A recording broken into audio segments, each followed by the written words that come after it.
The Stardust Drifter was not much to look at anymore. Her once gleaming hull, designed to deflect stellar radiation and micrometeors, was now pockmarked and dull, a testament to 2 centuries of interst.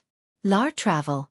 Inside, the hum of her life support systems was more a wheeze, and the flickering lights in the main common area cast long dancing shadows that made the already cramped space feel even smaller. Of the original 500 colonists who had set out from a dying Earth, only 117 remained. And of those, most were elders, their faces etched with the weariness of generations spent chasing a myth, a new home. Captain Eva Rostova, her own silver hair pulled back in a severe bun, stared out at the swirling nebulae on the main view screen. Their last scout ship had just reported back, another dead world, choked with toxic gases, or too close to a flaring sun. Despair, a silent and insidious companion, had begun to settle heavy in the ship's cramped corridors. "Captain," came the reedy voice of Alara, the ship's botanist, her face pale even in the dim light. "The hydroponics. The nutrient reclaimer is failing. We're down to 2 cycles before everything goes." Eva closed her eyes. 2 cycles. That meant 2 more weeks, maybe 3, if they rationed even further. They were already subsisting on tasteless algae paste and recycled water. "Can it be repaired?" Alara wrung her hands. "Maybe. If we had the right parts. But we scavenged everything we could from the Voyager wreck 50 years ago." The Voyager had been their sister ship, lost to a rogue asteroid field. Its demise had secured their survival for decades, but resources like hope were finite. Later that cycle, Eva gathered the remaining crew in the common area. The air was thick with the scent of recycled air and old fear. "We have limited time," she began, her voice steady despite the tremor in her heart. "The hydroponics will fail. Our food supply will dwindle to nothing." A murmur rippled through the gathered faces. Young Anya, barely 20, clutched her mother's hand. Old Kale, who remembered the stories of Earth from his great-grandmother, simply stared at the floor. "We have one last option," Eva continued. "The Proxima Centauri system. It's been surveyed remotely, centuries ago. One of its planets, Proxima Centauri b, showed some promise: liquid water, an atmosphere, though thin. It's a long shot. A very long shot. But it's our only shot, isn't it, Captain?" Anya's voice, surprisingly clear, cut through the silence. Eva nodded. "It is. It will take us 6 months to reach it. 6 months with even more severe rationing. But we have to try."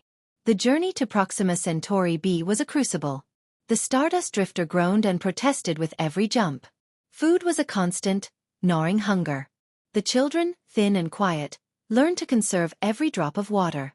But something else began to happen. With the stakes so high, with the very last sliver of hope hanging by a thread, a strange sense of community blossomed. Elder Kale, usually reserved, began to tell stories of the green hills and blue oceans of Earth, his voice painting vivid pictures that brought a glimmer to the children's eyes. Alara, despite the failing hydroponics, managed to coax tiny, bitter sprouts from the remaining nutrient solution, a small victory celebrated with quiet cheers. And Anya, initially fearful, became a tireless assistant to the engineers, learning to coax life from failing circuits. Finally, after what felt like an eternity, the Stardust Drifter arrived at Proxima Centauri. The system was a stark, reddish hue, dominated by the angry glow of its dwarf star. As they approached Proxima Centauri b, the main view screen flickered to life, showing a swirling, ochre-colored atmosphere. "Atmospheric composition looks marginal, Captain," reported the navigation officer, his voice tight. "High levels of carbon dioxide, low oxygen, and surface temperatures fluctuate wildly." Despair threatened to engulf them again. But then, a faint, almost imperceptible green shimmer appeared on the surface. "Zoom in," Eva ordered, her heart hammering. It was a patch of lichen, hardy and resilient, clinging to the ruddy rock. A single, tenacious sign of life. "It's not Earth," Kale whispered, tears streaming down his weathered cheeks. "But it's life." Eva looked at the faces around her, tired, gaunt, but now alight with a flicker of renewed determination. "It won't be easy," she said, her voice hoarse. "We'll have to build domes, terraform, learn to live in this new world. But we have survived 2 centuries in a tin can. We have survived the loss of our home, the loss of our kin. We can do this." the Stardust Drifter made its final, shuddering descent.